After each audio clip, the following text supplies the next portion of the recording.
All right, this is for the makeover assignment. And it's important that the picture you use is at least by 8 by 6 at a 72 resolution or better. That's one of the reasons why I take a picture of you, is because you need to have a good picture. It's also helpful if it's one of you like close up, looking forward. If you really, have one of your own you want to use, just make sure you check with me that it's okay. Okay, so you're going to go ahead and here's some examples of one, but you're going to go into Photoshop and go ahead and go File, New, and we'll set it to inches, and I'll do 8 by 10, 8.5 by 10, somewhere around there, page width, and then 72 resolution is good. Okay, then you can go File, Place Embedded, and go find a picture that you're going to use. I'll just grab this one, kind of silly, but okay. So you need to get rid of the background of your picture. So I'm just going to go and select the trees and delete them. It won't let me delete it because mine is a smart object, so I just have to right click and rasterize the layer. Now that I've rasterized the layer, I can delete things. So select my tree background. I'm just using the quick select tool. It's a very useful tool, especially if you have a picture where the background is, different enough from your main picture. I'm in blue, my background was green, thus it was easy to erase. And I'm just cleaning up the last little pieces with that. Okay. So now, I always like to duplicate my layer just in case I mess up so horribly that I need to go back to my original. Okay, I could even also do a little bit of Control T, make myself a little bit bigger. And for this particular assignment, you do need to keep your original photo. So it works out well. There's my original, which I'm going to lock. And then here is my one that I'm going to edit. So if you have any little blemishes, any zits, little things like that, you can use your healing tools. Spot healing brushes works well for that.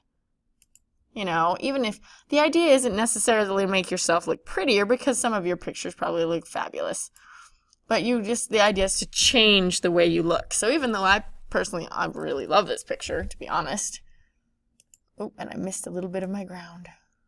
It's hard now because that particular part of the background is brown, like my hair. So the better you can make your selection, the better things will look.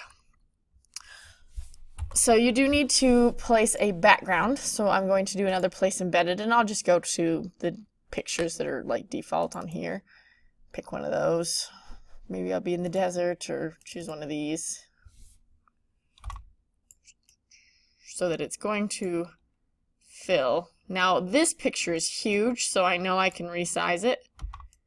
And I'm holding Shift to keep things proportionate.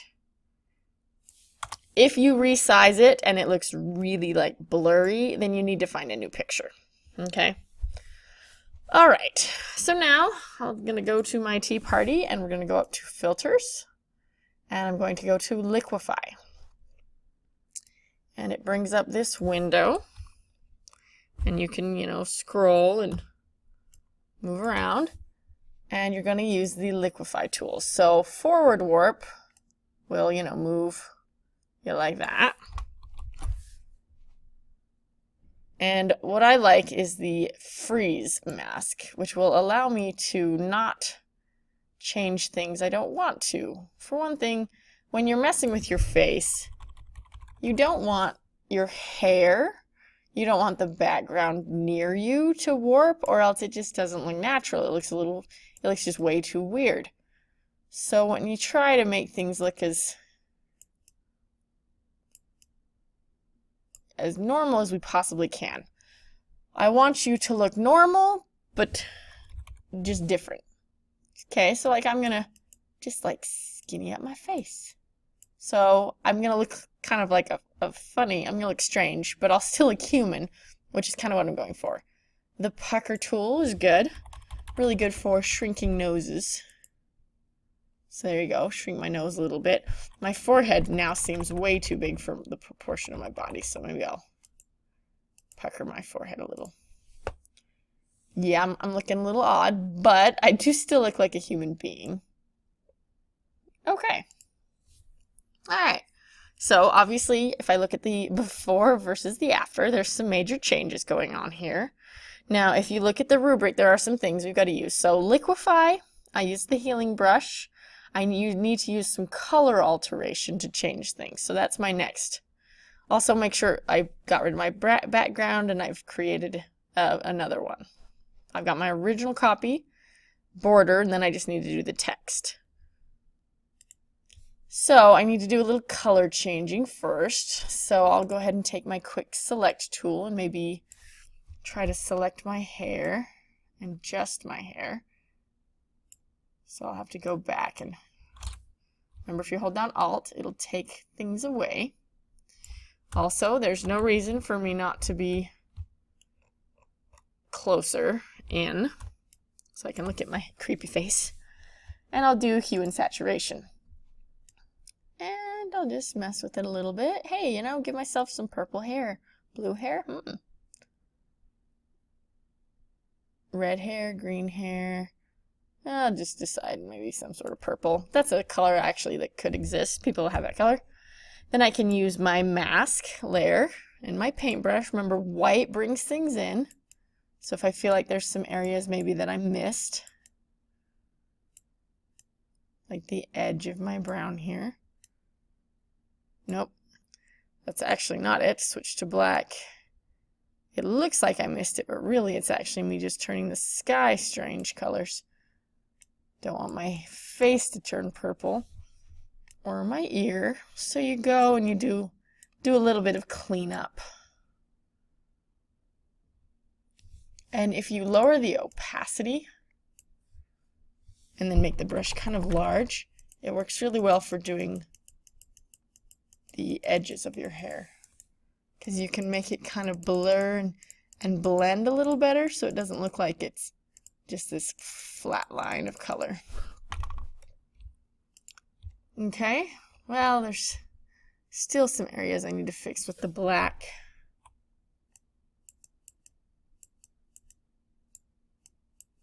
Okay, so you want to avoid changing anything than what you meant to change. Okay, so that's why I'm painting, and my opacity is really low, which is why it's taking so long. But so I've got my purple hair.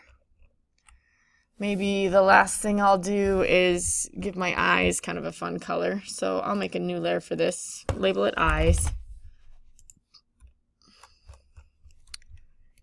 And I'm gonna zoom in.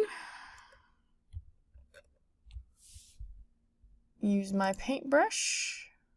Sure, what the heck, I'll make my eyes blue.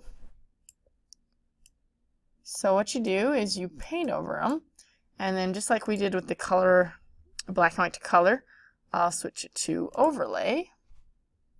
And if overlay doesn't look good, you could also try color, which usually makes it a little more, oops, not luminosity, that's creepy. And scroll back. Now I have spooky, that is a very spooky face. Okay, border. So if I'm going to do the border, I'll just name that border. There's a few different ways you could do it. For one thing, you could just take your rectangle tool and you know, draw the border and draw another border until you had all of them. What I like to do is I will actually just select it kind of like this. Like, so imagine that everything outside of my little dotted lines is going to be my frame. So now that it's that way and I have this, I can just take my paintbrush, you know, choose my color. Maybe I'll go for a dark green and I'll make my paintbrush 100% and bigger. Whoops. I have it backwards, so I just go up to my select and do inverse. And there we go. Easy border.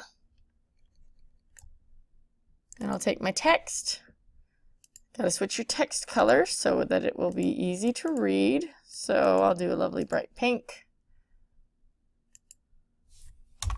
Rachel Mattison period 0 because I'm the teacher, and Makeover. And that should be all of the text I need. It never hurts to check though.